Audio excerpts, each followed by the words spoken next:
Hey everyone! Today we are going to use GAN products. So this is our GAN perfume. GAN mascara makes your lashes thick and dark. GAN twisted eyebrow pencil. This is long lasting, 2-in-1 eyebrow color and brush. GAN velvet. This is long lasting, smudge proof and transfer proof. GAN Velvet on shade EPO3. It's perfect for morena.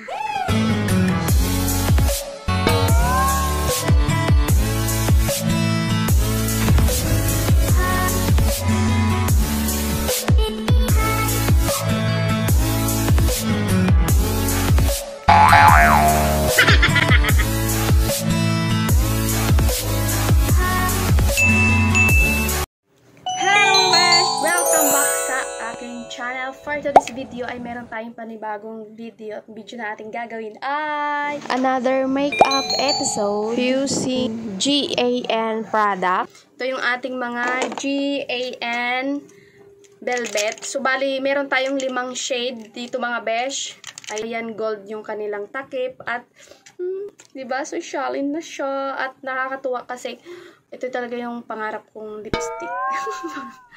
So, nakuha na natin or na-reach na natin ang ating inaasam na standard level of quality ng ating sariling products. Diba? Socialin na siya at nakakatuwa ka. Dahil hindi lang yung packaging yung maganda, pati yung formula niya mga besh, ang ganda rin talaga. So, ayan. Ito yung ating mascara. So, yun nga mga besh, bali ito yung ating GAN mascara na ginamit natin for today's makeup episode.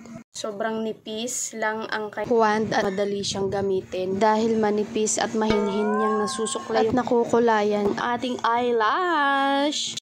Kaya naman, aayos yung pagkalagay natin sa ating pilik. So, yarn. So, ayun na nga mga besh, kung napapansin nyo, nakaayos ng pwesto yung ating mga pilik mata dahil sa nipis ng wand niya or brush. Kaya maayos nating nakukulayan hanggang dulo ng ating pilik mga besh. Kaya mas mahaba siya tingnan. At syempre, pag mas mahaba, mas maganda dahil mas na-enhance yung ating mga mata. Kaya hindi dikit-dikit kasi, ano siya, tag nito.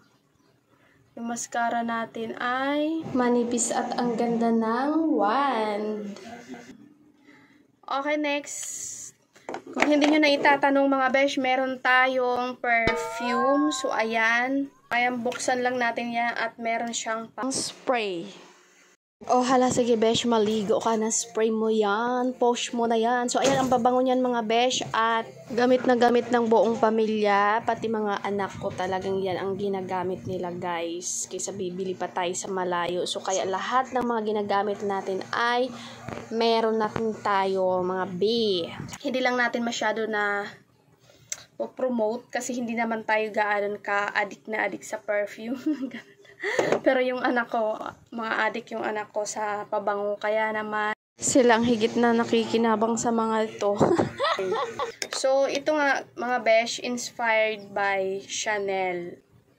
So, pwede rin tayo magpa-customize sa mga scent na inyong napupusuan mga besh. Sa mga gusto nyong scent, pwede nyo sabihin, pwede nyo i-request dahil meron naman tayo. Lahat ng scent na inyong gusto at inyong napupusuan, pwede nating ipagawa yan mga besh. Pwede nating gawin yon. So, marami tayong iba't ibang scent dito sa ating mga pabango. Meron din yung regular bottle niya. So, ngayon ay isuswatch natin yung ating lipstick sa lips, isa-isa. GAN Velvet Lip Cream. And yung shade niya ay AG01. So, yun na nga sa mga nagtatanong pala, mga besh, ano daw ang ibig sabihin ng GAN? So, yan. Ginela Ashley Nobleza. So, yung pangalan ng anak ko yan. Tapos, yung mga shade naman ay galing din sa mga initial name namin. Ito si AG01, yan. Si Ashley and Ginela, yan. Ito naman EPO3.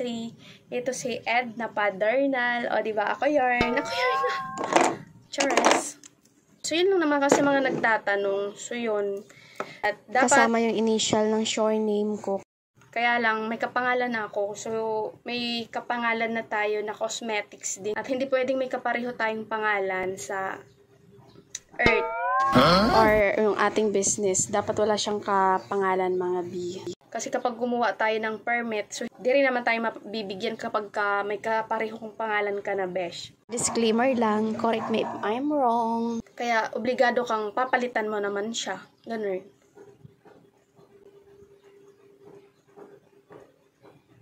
So, ito yung shade niya. Ito yung lighter shade na to, mga besh, ay pang everyday talaga to.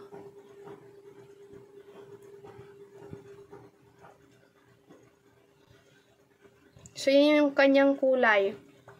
Light pink siya. Parang light pink siya na may nude, ganun. Tapos, sarap din tong pang blush on. Kasi hindi siya ganun katapang. Kung hindi nyo na itatanong guys, 3-in-1 to mga beshi. Pang lips, blush on, and eyelids. Kaya naman kapag may lakad ka, isa lang ilalagay mo sa bag ay gagampanan niya na ang lahat ng pangangailangan mo sa iyong peslak, mga B. Okay, next is another shade tayo. So, lighter shade din muna tayo. Ito si AP02.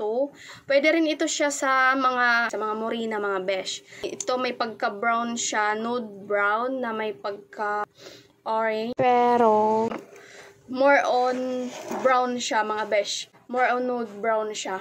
Ayan, perfect din talaga to sa mga morena. Sa pwede rin sa maputi, mga besh. Kaya lang sa akin, medyo napuputlaan ako sa kanya kasi nga maputla akong nilalang. Kaya, ayan, hinahaluan ka na lang siya ng ibang color. Ang ganda rin ng kinalabas ng kapag na-mix mo sila. Sinasamahan ka na lang siya. Kailangan may combination siya.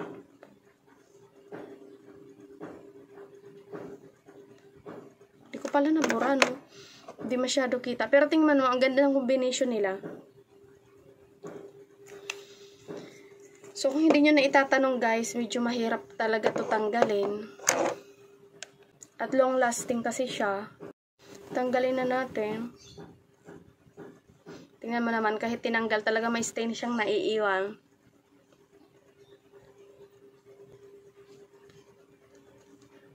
Nagyawat ako ngayon, no? Kasi nagpuyat tayo. Nanood ako ng mga Korean, yung K-drama, ganun.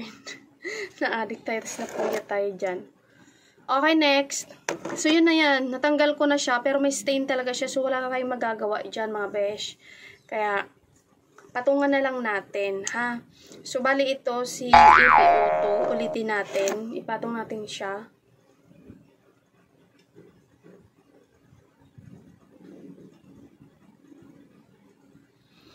Kung hindi nyo na itatanong, may ano rin pala tayo. Pangkilay. Oo, GAN din na pangkilay yung ginamit ko dyan. So, ayan, ito. So, bali ganito siya, mga besh. Luma na nga lang to. Last pag na to, maraming beses ko na to ginamit. Busy pa kasi ako, kaya hindi ko pa nagagawa ng video. So, bali, pipihit lang yan, mga besh, para lumabas. So, ayan. So, maliit na lang siya. Ito na lang yung laman ng akin kasi ilang beses ko na to ginamit, mga besh, at matagal ko na tong ginagamit. Ito na talagang ginagamit kong pangkilay. Kaya kasi mahilig tayo sa makeup, kaya naman para hindi tayo mamroblema, bumili at para makatipid tayo, meron na tayong sariling makeup brand. O, diba? Paggawa ng inyong lingkod. Kasi yun talagang hilig ko. Tapos sa mga pabango naman, yung mga anak ko, sobrang hilig sa pabango. Lalo na yung aking panganay. Adik na adik yun sa pabango. Pag papasok sa school, kailangan mabango siya. So, hindi naman ako ganun ka-adik sa lipstick. Sa lipstick lang talaga ako masyadong mahilig na hindi ko yun kayang tiisin kahit gaano ako ka-busy. Hindi pwedeng hindi ko siya ma-promote. Kasi yun lagi ginagamit ko eh. Masakit na sa lips, mga besh. Okay, next shade naman tayo ay si... Ito, meron tayong orange. Ayan. Ito, bagay naman din talaga to sa mga morena. So, yung pagka-orange lang nito, mga besh, ay medyo matingkad. Ganun. Pero yun yung uso ngayon, di ba nga? Tsaka, Bagay ito sa mga morinas. Sobrang bagay nito sa mga morina, mga B.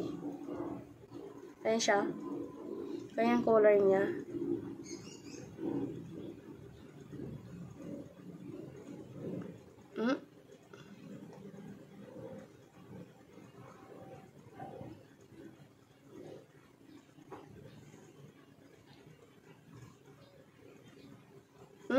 Sobra-sobra na. Lumagpas na. So, yun. Medyo dahan-dahan lang kasi matingkad. At tapos, long-lasting. Kaya mahirap. Pag nagkalat. So, ayan. Yun yung pagka-orange niya. Medyo matingkad siya. Ito si APO3. Yung shade niyan, mga besh.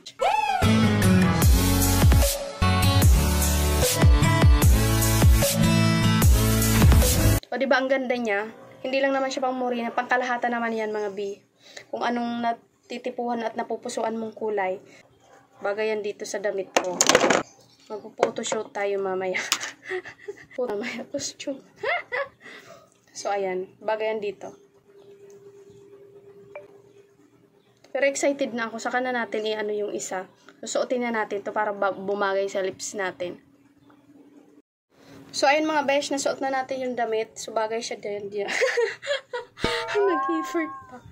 Dapat magkukulot ako eh. Kaya lang, tinatamad ako. Kaya, ganyan na lang. So, ayan, tingnan mo naman.